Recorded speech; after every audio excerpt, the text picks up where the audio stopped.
Hello everyone, मेरा नाम है अभिनव राठौर और मैं हूं एक चार्टर्ड अकाउंटेंट। मैंने सीए फाइनल का एग्जाम एक्चुअली मैंने पास किया था both groups in first attempt, right. तो मैं आपको इस वीडियो में बताने वाला हूं कि सीए फाइनल फाइनेंशियल रिपोर्टिंग के बारे में कंप्लीट स्ट्रैटेजी। मैं आपको सबसे पहले बताऊंगा कि सीए फाइनल की क्लासेस हमको कब लगानी चाहिए। दूसरी चीज मैं आपको बताऊंगा कि सीए फाइनल एफआर में कौन सी बुक का यूज करना चाहिए। तीसरा मैं आपको बताऊंगा किस तरह से हमें किस टीचर से पढ़ना चाहिए। और चौथा मैं आपको बताऊंगा कि कैसे चैप्टर को पढ़ना चाहिए। मेरे आईपीसीसी में और फाइनल में एफआर में ऑलमोस्ट 60 से अबव भी मार्क्स आए थे, because I did not very much focus on the accounting standards. ठीक है, राइट। बट मैं आप जो गलतियां मैंने करी थी और जो मैंने जिस वजह से मैंने गलतियां करी थी वो मैं आपको बताने वाला हूं। और 3 घंटे में जो एफआर जो फाइनेंशियल रिपोर्टिंग और अकाउंट्स का पेपर होता है, इतना लंबा पेपर 3 घंटे में किस तरह से कंप्लीट करें, मैं आपको बताने वाला हूं complete strategy. So welcome to my channel. और मैं सबसे पहले आपको क्या करना है, सबसे पहले मेरे चैनल को आपको करना है सब्सक्राइब, क्योंकि मेरे चैनल पे आपको मिलेंगी वीडियोस ये फाइनल और सी आईपीसीसी से रिलेटेड सारी की सारी वीडियोस, राइट। और सबसे पहले हम लोग बात करेंगे कि सीए फाइनल का हमें क्लासेस कब लेनी चाहिए। देखिए, फाइनल में एफआर की इंपॉर्टेंस क्या है, पहले हम लोग इस चीज को समझते हैं। फाइनल के ग्रुप 1 में 4 पेपर होते हैं। ऑडिट लॉ हम सभी जानते हैं, ऑडिट में मार्क्स ही नहीं मिलते यार। ऑडिट में 60 से ऊपर मार्क्स ही नहीं मिलते। किसी को 55 मिल रहे हैं, किसी को 61 मिल रहे हैं, किसी को 62 मिल रहे हैं, इस तरह से मार्क्स मिलते हैं। लॉ में ये होता है कि अगर आपका जो है थोड़ा सा माइंड अगर आपका अच्छे से चला तो लॉ में आप 60 से ऊपर मार्क्स स्कोर कर सकते हैं, राइट। और एसएफएम और एफआर सबसे स्कोरिंग सब्जेक्ट है। एसएफएम में किसी का 100 आउट ऑफ 100 आते हैं, किसी का 99 आ सकते हैं एसएफएम में, ठीक है। लेकिन एफआर में 100 आउट ऑफ 100 बहुत मुश्किल है, बहुत ही कम आते हैं क्वेश्चन, लेकिन 80 और 70 के बीच में आ सकते हैं मार्क्स, ठीक है। तो चलिए शुरुआत करते हैं इस वीडियो को, श्री गणेश करते हैं, राइट। क्या आपने मेरे चैनल को करा है सब्सक्राइब? क्या आपने मेरी देखी है सारी वीडियोस? तो अगर आपने नहीं देखी तो मैं डिस्क्रिप्शन बॉक्स में अपने प्लेलिस्ट का लिंक दे दूंगा, आपको देख सकते हो उसमें सारे वीडियोस, वो आपके लिए बहुत ही रिलेवेंट होंगे। तो चलिए सबसे पहले हम शुरुआत करते हैं। आपने आईपीसीसी का ग्रुप 2 पास कर लिया और आपके फाइनल की आर्टिकलशिप स्टार्ट हो गई है। फाइनल के आर्टिकलशिप के दौरान बेसिकली सबसे पहले आपको क्लासेस किन का लेना है। आप कॉस्टिंग का ले सकते हैं, आप बेसिकली जो एसएफएम का ले सकते हैं। दोनों डेड सब्जेक्ट है, दोनों में कोई अमेंडमेंट्स नहीं आते हैं। एफआर का भी ले सकते हैं, ऑलमोस्ट एफआर में भी अमेंडमेंट नहीं आते हैं, अमेंडमेंट्स आते हैं तो बेसिकली वो नील के बराबर होते हैं, ऑलमोस्ट 5 से 10% अमेंडमेंट्स रहते हैं, उनकी आप क्लासेस ले सकते हैं।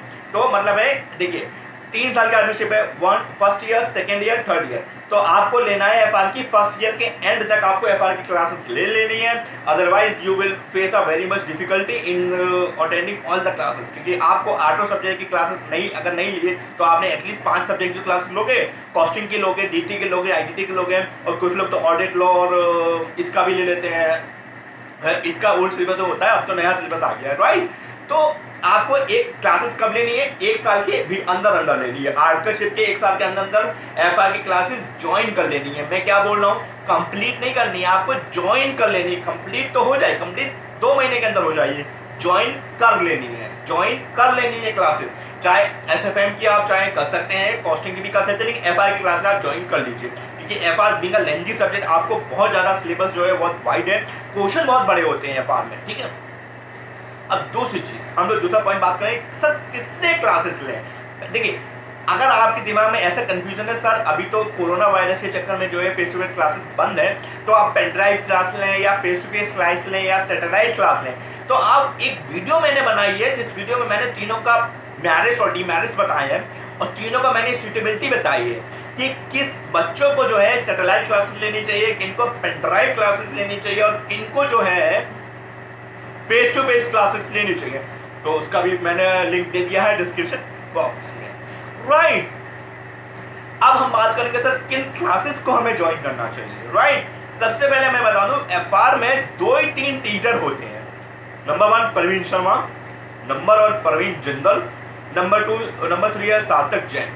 अगर आप ये जानना चाहते हैं फाइनल में कौन सा टीचर बेस्ट है, कौन से टीचर क्या ऐसा पढ़ाता है, कैसा नहीं पढ़ाता है, किस तरह से जो है फाइनल में सारे टीचर्स पढ़ाते हैं, तो मेरी चैनल की सबसे अपस्ट्रीम वीडियो जो सबसे ज्यादा ट्रेंडिंग में है वो वीडियो आप देख सकते हैं, जिसमें मैंने डिटेल में बताया है फाइनल के सारे टीचर्स किस तरह से पढ़ाते हैं, कैसे पढ़ाते हैं, कौन टीचर बेस्ट है, कौन क्यों बेस्ट है, उसका लिंक भी मैंने दे दिया है डिस्क्रिप्शन बॉक्स में। लेकिन मैं आपको इस वीडियो में बताऊंगा जरूरी थी कि इनकी क्लासेस आपको लेनी है, राइट। सबसे पहले Praveen Sharma sir, Praveen Sharma sir being a godfather of accounts, आप उनके क्लासेस ले सकते हैं। अब ठीक है, इनके फीस ऑलमोस्ट 25,000 के आसपास होगी, तो आप कॉस्ट बेनिफिट एनालिसिस कर लीजिए।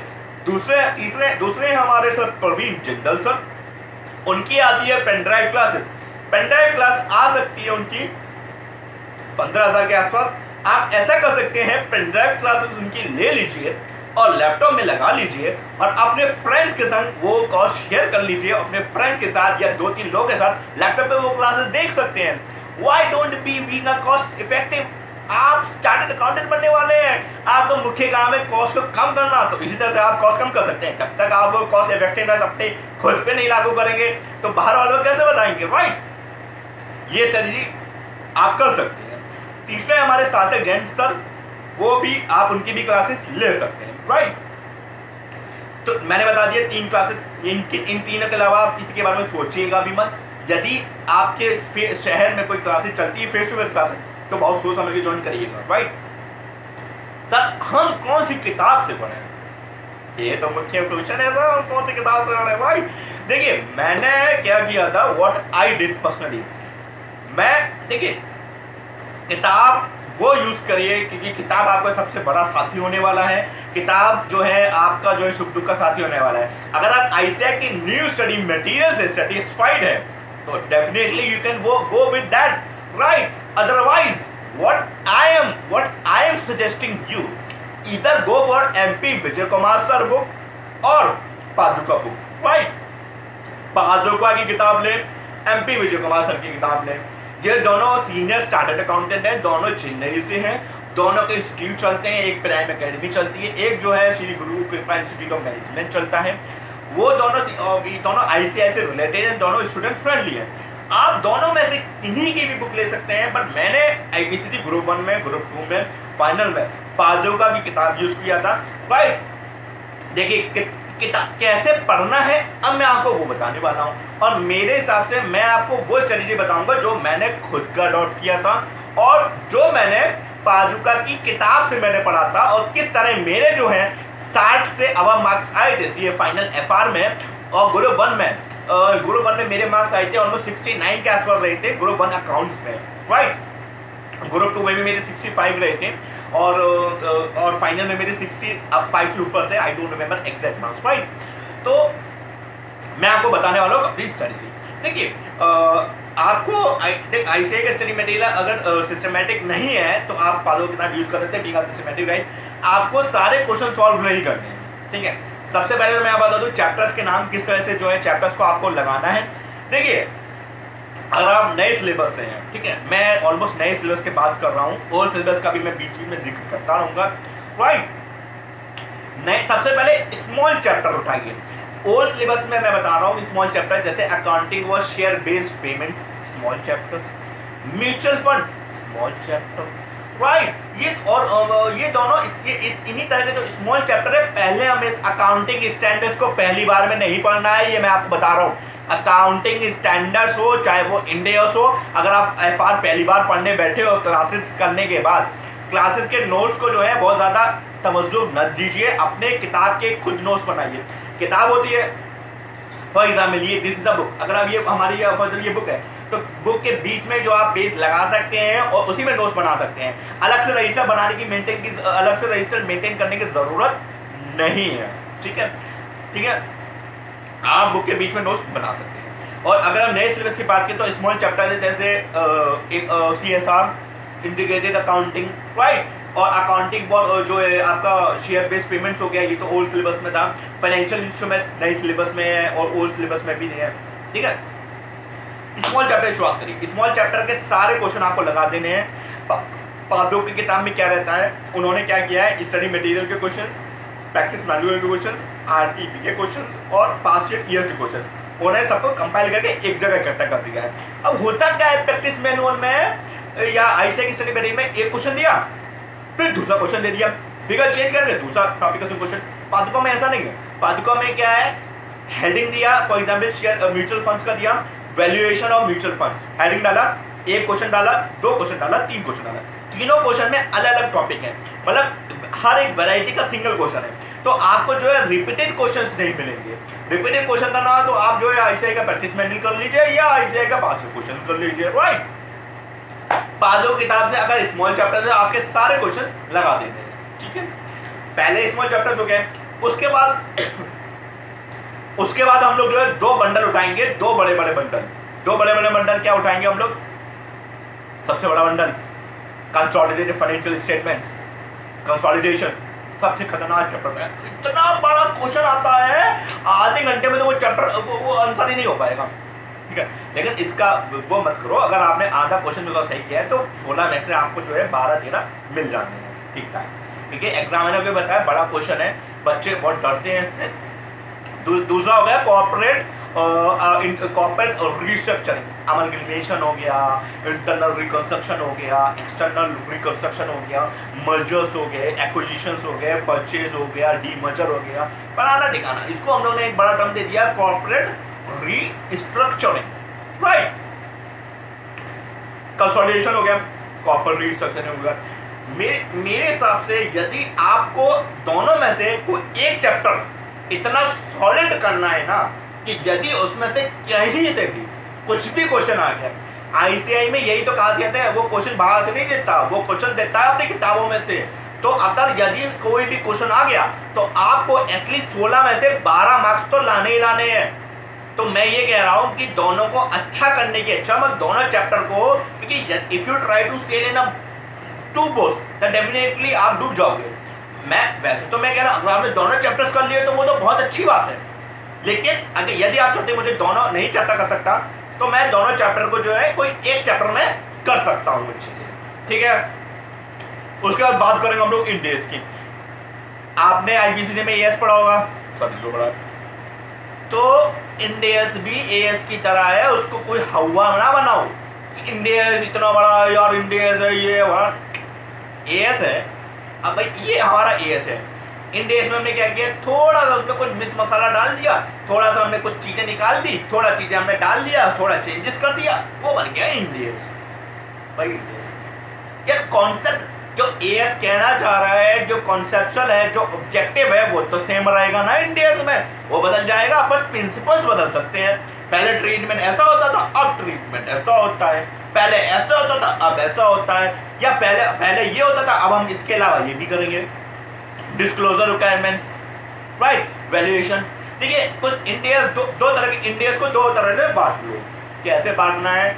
इंडेस थ्योरी इंडेस, इंडेस प्रैक्टिकल इंडेस, जिसमें न्यूमेरिकल क्वेश्चंस आते हैं। फॉर एग्जांपल इंटेंजिबल, मैं देखिए मैं इंडेस का नंबर मैं नाम से बता रहा हूँ। इंटेंजिबल एसेट एएस 26 हुआ करता था पुराने हमारे बचपन में एएस 26 हुआ करता था, अब आपके में इंडेस होता है। तो इंटेंजिबल एसेट हो गया। अभी इंटेंजिबल एसेट में वैल्यूएशन, ये हमारा प्रैक्टिकल इंडेस हो गया, ठीक है। अकाउंट का इन्वेंट्रीज आर वैल्यूड, उसको क्या करना है, किताब के पहले पन्ने पे एक अपना पेज लगा लो, उस पे लिख लो अपने नोट्स। कैसे नोट्स लिखने हैं? इंडेस valuation of inventories are valued at lower of cost और नेट रियलाइजेबल वैल्यू। ये एएस में ऐसा प्रिंसिपल था। कॉस्ट का मतलब क्या है? कॉस्ट में कौन कौन सी चीजें शामिल है, कौन कौन सी चीजें शामिल नहीं है, ठीक है। इन्वेंट्रीज कौन कौन सी होती हैं? इन्वेंट्रीज कितने तरह की होती हैं? रॉ मटेरियल्स हो गया, रॉ मटेरियल्स हो गया, वर्क इन प्रोग्रेस हो गया, और आपका जो है फिनिश स्टॉक हो गया, ये हमारे हो गया, ठीक है। तो कॉन्सेप्ट याद रखो यार, अगर कॉन्सेप्ट स्ट्रॉन्ग होगा ना तो हो जाएगा, तो चीजें, ठीक है। और रेवेन्यू रिकॉग्निशन सबसे इंपॉर्टेंट इंडेस है, उसको इतना अच्छे से करना, उसको से बहुत इंपॉर्टेंट है। रेवेन्यू कैसे रिकॉग्नाइज होती है, कितने तरह के केसेस होते हैं, कैसे कैसे रेवेन्यू रिकॉग्नाइज हो सकती है, ये आपको बहुत अच्छे से पढ़ना है। कई डिस्क्लोजर रिक्वायरमेंट्स अच्छे से करने हैं। अब सर इंडेस, यदि हम आईसीआई का स्टडी मटेरियल यूज कर रहे हैं और कोचिंग का मटेरियल यूज कर रहे हैं, इंडेस के लिए हमें अलग से अगर हमें पढ़ना है, हम कौन सी किताब लें? सर डीएस रावत लें, और कौन सी लें? पूरा जहां डीएस रावत यूज कर रहा है, मैंने कभी डीएस रावत नहीं यूज किया। मैंने आईपीसीसी में डीएस रावत किताब खरीदी थी और मुझे पर्सनली वो अच्छी नहीं लगी। कोई सिस्टमैटिक नहीं है, कोई एग्जाम, भैया किताब बोलो जो एग्जाम ओरिएंटेड हो। इंडियस के लिए वही मैं बोल रहा हूँ, या तो एमपी विजय कुमार सर की किताब ले सकते हैं आप, या तो आप ले सकते हैं पादो की किताब अलग से इंडियस के लिए। यदि आप उनकी बुक ले रहे हो तो बुक में तो इंडियस होंगे होंगे अलग से। मैंने इसके लिए अलग से पादो किताब ली थी फाइनल में, और फाइनल के लिए ली थी, और उसको मैंने यूज़ किया बहुत अच्छे से। और मैंने एफआर में सिर्फ और सिर्फ इंडियस की वजह, एएस की वजह से मैं पास हुआ था, ठीक है, एक वैल्यूएशन। लेकिन मैंने जब पढ़ा था ना, मैंने मार्क कर लिया था ये क्वेश्चन एग्जाम के लिए बहुत इंपॉर्टेंट है, ये क्वेश्चन एग्जाम के लिए बहुत इंपॉर्टेंट है। वो कुछ क्वेश्चन तो एग्जैक्टली एग्जाम में वही आ गए, ठीक है ना। तो ये आपको दिमाग बहुत ध्यान रखना है एग्जाम के पेपर से क्या इंपॉर्टेंट है क्या नहीं है। Don't study from the student point of view, study from the examiner point. भाई फॉर एग्जाम्पल आप आईसीआई के प्रेसिडेंट हो या आईसीआई का टीचर हो, फैकल्टी हो, आप क्या चाहते हो स्टूडेंट को क्या जानना चाहिए? क्या स्टूडेंट को ये सब जानना चाहिए कि क्या जानना चाहिए? वेल ये तो एक अलग स्टडी हो जाती है, राइट। आप अगर आपका एक रिवीजन हो चुका, उसके बाद हर 6-6 महीने में एक बार रिवीजन करते रहिए, क्वेश्चंस लगाते रहिए। देखिए हर जब आप पादों की किताब में या स्टडी मटेरियल में कोई क्वेश्चन सॉल्व कर रहे हो, उसमें लिख लीजिए डन, तारीख डाल दीजिए, ताकि आप सेकंड रिवीजन करोगे तो आपको ये लग जाएगा हाँ ये क्वेश्चन मैं पहले लगा चुका हूँ। तो जितनी बार आप क्वेश्चंस लगाओगे ना, उतनी बार आपकी तारीख उस पर लिख देना फॉर एग्जाम्पल, और उस पर 1 स्टार मार्क कर देना, 2 स्टार मार्क कर देना, और एग्जाम लिख देना। मैं जब सॉल्व करता मैं लगता था ये एग्जाम के लिए इंपॉर्टेंट, मैं ये एग्जाम में जरूर करूंगा।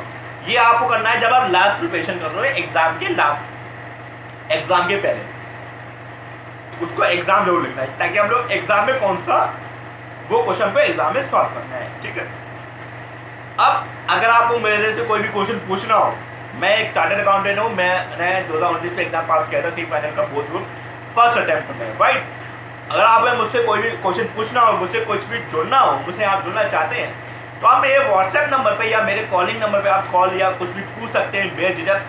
मैं ऐसा मेरा इरादा नहीं है, मैं आपसे बस चाहता हूँ कि जो गलती मैंने करी आप अच्छे से पढ़ें, अच्छे से एग्जाम पास किए, सी फाइनल के, और ये सब में चीज़ें मत उलझिए। आईसीआई क्या कर रहा है, ये टीचर्स की ये बोल रहा है, ये सब वीडियो देखने का अच्छा अपने कोर्स की वीडियो देखिए। आपका मुख्य उद्देश्य ये एग्जाम पास करना है, ठीक है। एग्जाम के लिए कुछ और चीज़ों में इन्वॉल्वमेंट ना करिएगा, right. Note my number 860 I repeat 860 4488 I कहेंगे repeat 860 4488 right. So god bless you my dear, and I hope कि आप पढ़ाई अच्छे से करें और क्वेश्चंस को सॉल्व करते रहिए, प्रैक्टिस करते रहिए। जय हिंद, जय भारत। और इन सब में मन उलझिए कि कोविड-19 की वैक्सीन आएगी कि नहीं आएगी, ग्लेनमार्क वैक्सीन बना दिया है, वो कैसे आएगी, अभी पतंजलि की नई वैक्सीन आ गई है, इससे क्या होगा, कैसे होगा, इंडो चाइना का वॉर चल रहा है, इतने सोल्जर्स की हो गई है। That is of course Sushant Singh Rajput ने सुसाइड कर लिया है। What is behind that? Rhea Chakraborty उसकी गर्लफ्रेंड थी, जरूर उसने उसको इंस्टिगेट किया होगा। Please I request, I urge you not to focus on that. You should focus on your CA exam, right? ये सब आती रहेंगी, नूरा फतेही के आइटम सॉन्ग्स आते रहेंगे, आपको अपने पढ़ाई करनी है, राइट। और मैं आपको एक फनी चीज़ भी बता रहा हूँ कि what I suppose to do. देखिए क्या होता है, हम लोग कुछ टॉपिक से बोर हो जाते हैं, एफआर के कुछ क्वेश्चन से हो गया, कॉस्टिंग के कुछ क्वेश्चन का है, तो मैं करके कहता ना I personally did I was very much fascinated of watching the songs, Bollywood songs and Hindi song, item song और item actress जो है। तो जो मेरा फेवरेट क्वेश्चन होता था ना, उसके ऊपर मैं लिख देता था नूरा फतेही या जैकलिन फर्नांडिस या जरीन खान या इस तरह रिया चक्रवर्ती हो गया, अब तो दिशा पटनी ऐसे रहे। तो वो क्वेश्चन से मुझे अलग ही प्यार हो जाता था, और जब भी टीवी पे या नूरा फतेही कोई गाना आ रहा हो तो वो दिमाग में मेरे वो क्वेश्चन याद आ जाता था। तो ये अपना एक पागलपन है, पढ़ाई करने का एक पागल स्ट्रेटजी है, तो आप चाहें तो ये स्ट्रेटजी अपना सकते हैं, राइट। या कुछ ऐसा कुछ कुछ तो आप सनी लियोनी भी लिख सकते हैं, राइट। तो आप कुछ देख रहे हो तो वो आपके दिमाग में कुछ याद आ जाएगा।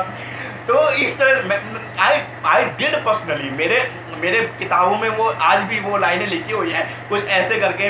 या मतलब कुछ ऐसे फॉर एग्जाम्पल क्वेश्चन आ गया कि सनी लिमिटेड की जगह मैंने लिख दिया सनी लियोनी लिमिटेड, यार तो वो क्वेश्चन करने का अपना अलग ही हो जाएगा यार। मतलब आप एक बार करके देखो। अगर आप लड़कियां हो तो आप जो है कुछ ऐसे कर सकते हो, जॉन अब्राहम या वरुण धवन के टाइगर श्रॉफ के नाम लिख सकते हो या कुछ ऐसा लिख सकते हो, ठीक है। और आप पॉलिटिक्स में इंटरेस्ट हो तो आप तो फिर नमो लिखिए, आप नमो नमो नमो नमो लिखते रहिए और पढ़ते रहिए और जय हिंद करते रहिए। जय भारत, जय हिंद।